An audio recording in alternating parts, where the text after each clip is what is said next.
हाय बच्चों, आज कुछ नया होने वाला है। आज क्या नया होने वाला है?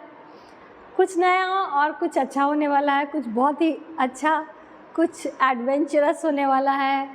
बहुत शिप में हम लोग सैर करेंगे और रफेस्ट वेदर जब आएगा शिप में उसका सामना करेंगे। तो आप में से बहुत बच्चों ने देखा होगा टाइटैनिक मूवी, देखा है ना? तो बहुत सारा सीन इसमें टाइटैनिक मूवी का आने वाला है। तो ये आज बहुत ही मज़ेदार भी होने वाला है। तो हम लोग अपने जो इंग्लिश का हॉर्नबिल शुरू किए थे उसमें एक कदम और बढ़ते हुए हम लोग चैप्टर 2 पे आ रहे हैं। We are not afraid to die if we can all be together. मतलब we are not afraid to die, मरने से डर नहीं लगता, यानी कुछ मरने वाला सीन भी होगा, डरने वाला सीन भी होगा। We are not afraid to die if we can all be together. हम साथ साथ हैं तब, हम साथ साथ हैं तब मरने से डर नहीं लगता। मतलब साथ रहने से क्या आती है? हिम्मत आती है। और हिम्मत से क्या करते हैं? मुसीबत का सामना करते हैं। तो कैसी मुसीबत है, किसकी हिम्मत है, क्या सामना करना है, क्या मरने की बात है, क्या डर की बात है, क्या होता है? जैसे टाइटैनिक शिप पूरा डूब जाता है, सारे लोग ऑलमोस्ट सभी की डेथ हो जाती है, कुछ एक दो लोग जो बाहर निकलते हैं वो स्टोरी सुनाते हैं। तो क्या ऐसा कुछ होने वाला है, या इस वेव वॉकर शिप में जो लोग हैं वो सारे बच जाएंगे? ये सारा सस्पेंस, सारा थ्रिल अब कहानी शुरू होगी तब। तो जैसा कि मैंने बोला, we are not afraid to die if we can all be together. हम लोग मरने से नहीं डरते अगर हम साथ साथ हैं तब। तो यहाँ पे देख रहे हैं by Gordon Cook and Alan East. तो यहाँ भी आपको सस्पेंस पे से पर्दा उठा दूँ। Gordon Cook and Alan East दो लोग हैं। तो Gordon Cook and Alan East, तो ऑथर में दो दो नाम क्यों आया? क्योंकि इसमें से एक नैरेटर है, एक नैरेटर है गॉर्डन कुक। गॉर्डन कुक अपनी फैमिली के साथ गए थे वेव वॉकर शिप पे अराउंड द वर्ल्ड वॉयज, समुद्री यात्रा पे। और जब वहाँ से बहुत सारा एडवेंचर, बहुत सारा साहसिक कदम उठाए, तो उनको मन किया कि मैं अपना ऑटोबायोग्राफी लिखूं। और ऑटोबायोग्राफी लिखने के लिए उन्होंने मदद लिया किसका? एलन ईस्ट का, एलन ईस्ट का। तो बेसिकली जो झेले या जो चीज़ बीती है वो किस पे बीती है?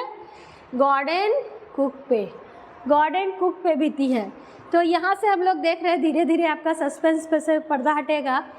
We are not afraid to die if we can all be together by Gordon Cook and Alan East. तो पहला क्वेश्चन यहाँ से बन गया, who is the author of we are not afraid to die? क्या आंसर हो जाएगा? Gordon Cook and Alan East. तो इसमें एक और कहानी है कि Gordon Cook and Alan East ये लिखे हैं। गॉर्डन कुक जो राउंड द वर्ल्ड वॉयज पे गए थे, तो इस राउंड द वर्ल्ड वॉयज को एक बार और जेम्स कुक ने पूरा किया था। कब? 200 साल पहले। 200 साल पहले, नियर अबाउट 1776 की बात है। उस समय कौन हुआ करते थे? James cook. इन्होंने भी एक बार ऐसी समुद्री यात्रा की थी टू डुप्लीकेट दैट वॉयज। तो गॉर्डन कुक को मन किया कि मैं उसी तरह से समुद्री यात्रा पूरी करूं और उनको डुप्लीकेट, जैसे वो किए थे उस तरह से मैं भी करूं। तो इस कड़ी में अभी कहानी आगे बढ़ेगी। तो जेम्स कुक की बात होगी। ये आप देख लीजिए, ये हैं गॉर्डन कुक, ये है मैरी, ये है जोनाथन, ये है सुज़ैन। तो ये फुल फैमिली, ये क्या है? ये फैमिली है। ये फैमिली क्या चीज़ के लिए चलते हैं? अराउंड द वर्ल्ड वॉयज के लिए। ये इनका बोट है, आप देख पा रहे हैं, ये व्हील है, ये बोट है। बोट का नाम है वेव वॉकर। बोट का क्या नाम है? Wave walker. ये जो नैरेटर हैं ये गॉर्डन कुक हैं, गॉर्डन कुक। ये इनकी वाइफ, इनका नाम क्या है? मेरी। ये बेटा है, बेटा जोनाथन। एंड बेटी का नाम क्या है? सुज़ैन। तो ये सब चलते हैं राउंड द वर्ल्ड वॉयज के लिए। तो अब थोड़ा सा हम लोग एनसीईआरटी बुक देख लें। एनसीईआरटी बुक देखा जाए थोड़ा। इन 1976, इसमें बहुत सारा क्वेश्चन बनेगा। कब की बात हो रही है? इन जुलाई 1976। माई वाइफ मैरी, ये हो गई मेरी। सन जोनाथन, ये हो गया बेटा जोनाथन। 6, जोनाथन की एज क्या है? 6। डॉटर सुजेन, ये बेटी हो गई सुजेन। अब बेटी की एज क्या है? 7। एंड आई खुद को बोल रहे हैं कौन? Gordon Cook. Set sail from Plymouth England, ये भी हम लोग अभी वर्ल्ड मैप में देखेंगे। कहाँ से यात्रा शुरू किए? प्लाईमाउथ इंग्लैंड से। To duplicate the round the world voyage made 200 years earlier by Captain James Cook. तो अभी हमने देखा था कि ये जो राउंड द वर्ल्ड वॉयज पे निकले हैं वो 200 साल पहले किसने किया था? Captain James Cook. तो ये निकले हैं अपने फुल फैमिली के साथ। कौन सा बोट लेके? Wave walker. वेव वॉकर की बात अभी नीचे आने वाली है। For the longest time Mary and I, a 37-year-old businessman, इनकी एज क्या है? 37 ईयर। और ये क्या है? बिजनेसमैन है। ये देखिए, Gordon Cook and family. Gordon Cook and family, ये है Gordon Cook, Mary, Jonathan and Suzanne. ये क्या है? ये एक बिजनेसमैन है। क्या है? बिजनेसमैन है। तो क्या बता रहे हैं narrator? A 37-year-old businessman had dreamed of sailing in the wake of the famous explorer, and for the past 16 years we had spent all our leisure time, 16 year, पिछले 16 सालों से ये लोग तैयारी कर रहे हैं। Past 16 years we had spent all our leisure time honing our seafaring skill in British water. Seafaring skill, जो समुद्र में जा रहे हैं, शिप को लेके जा रहे हैं और अपना स्किल बढ़ा रहे हैं कि हम लोग को जाना है राउंड द वर्ल्ड वॉयज पे। तो पिछले 16 सालों से तैयारी कर रहे हैं। जब भी रफ़ सी होता है, रफ़ वेदर होता है, तो सी में शिप को लेके चले जाते हैं कि अगर मिडिल टाइम में हम लोगों का अगर वेदर ख़राब हुआ तो उस समय हमारा शिप उस रफेस्ट वेदर को झेल पाएगा या नहीं झेल पाएगा। तो पिछले 16 सालों से जब भी उनके पास खाली समय होता है तो समुद्र में जाके शिप को लेके प्रैक्टिस किया करते थे।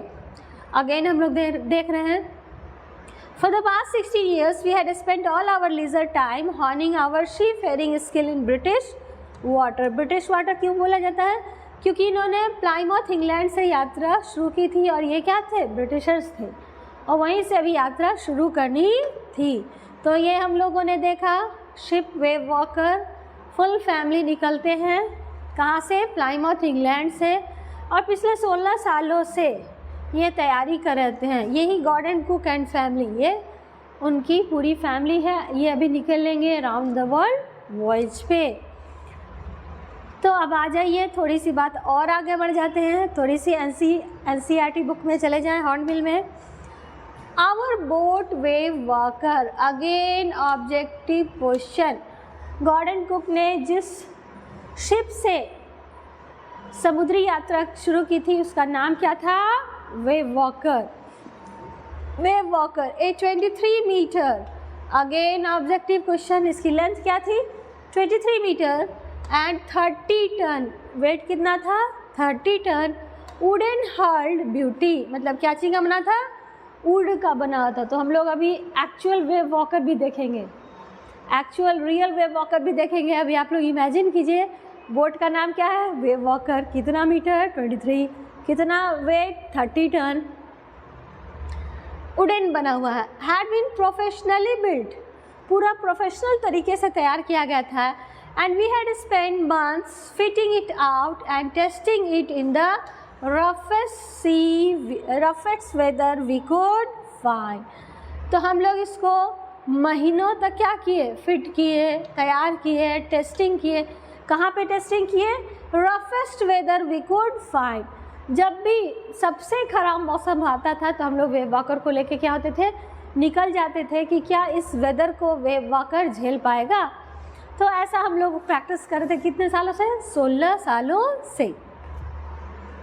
The first leg of our plan, पूरी प्लानिंग थी, जिस वॉयज पे निकल रहे थे उसकी पूरी प्लानिंग थी, उसका फर्स्ट लेग, पहला पड़ाव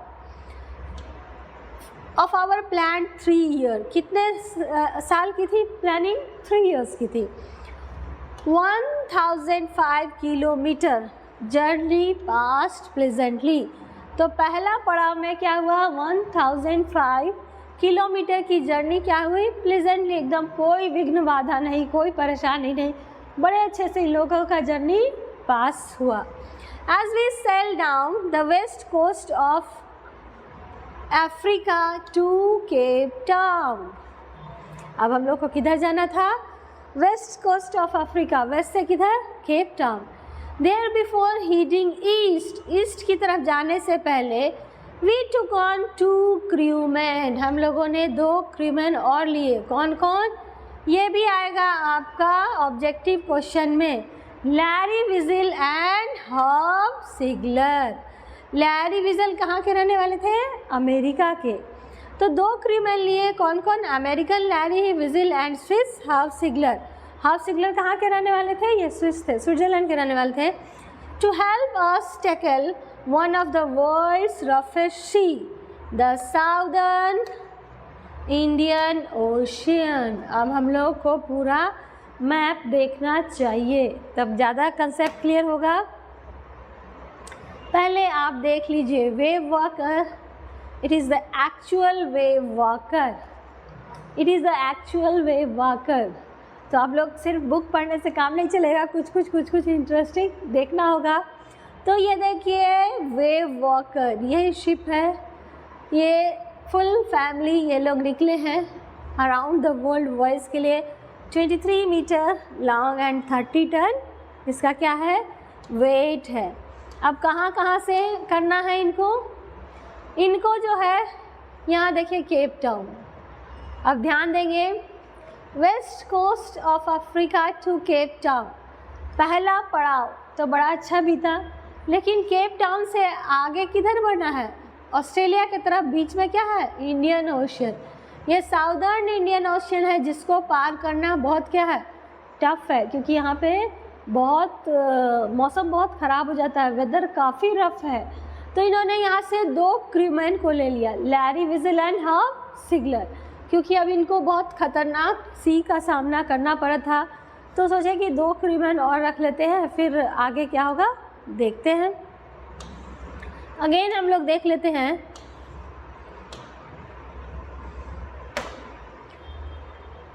We sailed down the west coast of Africa to Cape Town. There before heading east, east की तरफ जाने से पहले we took on 2 crewmen, American Larry Wiesel and Swiss Hugh Sigler, to help us tackle one of the world's roughest sea, the Southern Indian Ocean. तो अभी हम लोगों ने मैप के माध्यम से देखा कि हमें किधर जाना था? साउदर्न इंडियन ओशन में जाना था। साउदर्न इंडियन ओशन जाना था तो वहाँ पे रफेस्ट सी होने वाला है, वेदर ख़राब होने वाला है। तो 2 क्रूमैन और 2 लोगों को रख लिए कि अगर कुछ विपत्ति आएगी तो कम से कम शिप की जानकारी होगी। क्रूमैन है वो शिप चलाना जानते हैं, तो वो आगे सामना करने में क्या करेंगे? मदद करेंगे। अब एनसीईआरटी में तो इतना हुआ कि ये लोग निकल पड़े, अब रफेस्ट सी का सामना करना पड़ रहा है। तो वहाँ पे देखते हैं आगे की कहानी क्या होती है। On our second day out of Cape Town, जैसे केप टाउन से बाहर निकले, पहला दिन और दूसरा दिन क्या होने लगा? We began to encounter strong gales, बड़े बड़े तूफान का सामना करना पड़ा। इनकाउंटर मतलब यहाँ क्या होगा? कम अक्रॉस, सामना करना। हमें क्या चीज़ का सामना करना पड़ा? बड़े बड़े तूफान का सामना करना पड़ा। For the next few week, आगे बढ़ रहे हैं, आगे बढ़ रहे हैं, 1 सप्ताह आगे बढ़ रहे हैं, 2 सप्ताह आगे बढ़ रहे हैं, 3 सप्ताह, कुछ सप्ताह तक। For the next few weeks they blue continuously, तो वो जो स्ट्रॉन्ग गेल्स थे वो लगातार उस तूफान का सामना करना पड़ ही रहा था। गेल्स डिड नॉट वरी मी, इनकी चिंता का कारण गेल्स नहीं था, लेकिन क्या था? But the size of the waves was alarming. जो तूफान आ रही थी, उससे जो लहरें उठ रही थी वो बहुत ही चेतावनी भरी थी। Up to 15 metre as high as our main mast. वो जो लहरें थी वो इनके मास्ट के जितनी ऊंची ऊंची लहरें थी। What is the meaning of mast? अब हम लोग देखते हैं मास्ट क्या होता है। Main mast up to 15 metre as high as our main mast. तो मास्ट क्या होता है, पहले हम लोग देखेंगे कि मास्ट होता क्या है।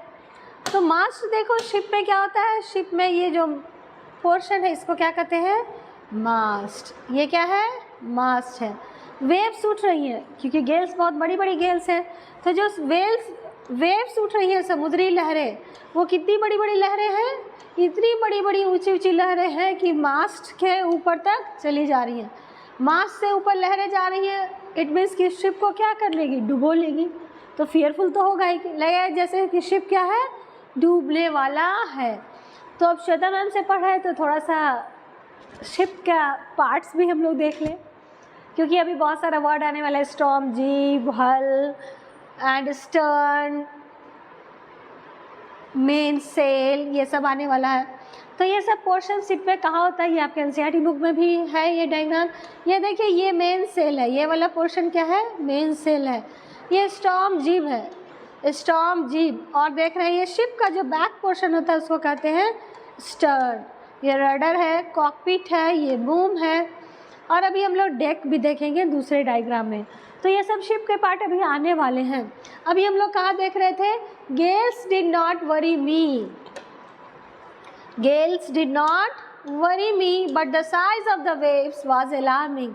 गेल्स जो थी, तूफानें, वो चिंता का कारण नहीं थी, लेकिन उससे जो समुद्र की लहरें उठ रही थी वो बड़ी ऊंची ऊंची उठ रही थी, मानो कि शिप को क्या कर लेंगी, डुबो लेंगी। Up to 15 metre as high as our main mast. तो ये आपको समझ में आ गया मास्ट क्या होता है।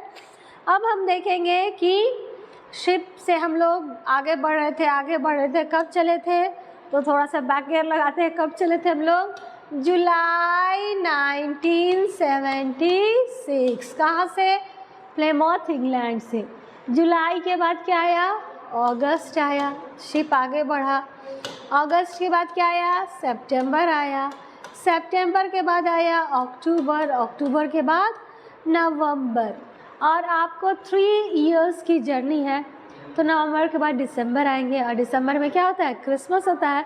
तो सारी तैयारियां करके शिप में चले हैं, क्रिसमस ट्री, सांता क्लॉज और सारे गिफ्ट्स, केक के सामान सब कुछ लेके चले हैं कि फिर 25 दिसंबर आएगा तो क्रिसमस सेलिब्रेट करने हैं। तो जुलाई, अगस्त, सितंबर, अक्टूबर, नवंबर, दिसंबर भी आ गया।